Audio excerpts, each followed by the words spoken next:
I used to think my little brother's imaginary friends were just a phase, until the night he whispered, "They're watching you too." He always stared at the walls, even when we were out at Dad's old workshop, a place packed with rusty tools and half-finished projects. Mom said he was sensitive, but I thought he was just weird, especially when he started sketching pale, elongated faces with sunken eyes and thin-lipped smiles in his notebook. I laughed it off until he shoved one of his drawings in my face and said, "He was in the corner when you came in." I glanced at the picture, heart skipping. It was uncanny, a man with greasy hair, a crooked nose, and an old-fashioned suit, standing in the background. It felt oddly familiar, nagging at my memory. Later that night, flipping through old photos for a school project, I stopped cold at a family picture from years ago at the workshop. There, behind me, was the very same man, out of focus, half-shadowed, but unmistakable. I confronted my parents, but they brushed it off, claiming it must have been a distant uncle or a trick of the light. My brother, though, kept insisting, "He's still here. He never leaves."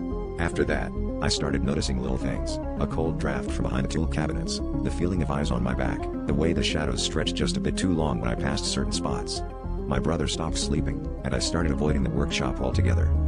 But last weekend, I found a new drawing under my pillow, the man, closer this time, hand pressed flat against a wall, his eyes locking with mine. Scrawled underneath in my brother's shaky handwriting were the words, "He says you're next."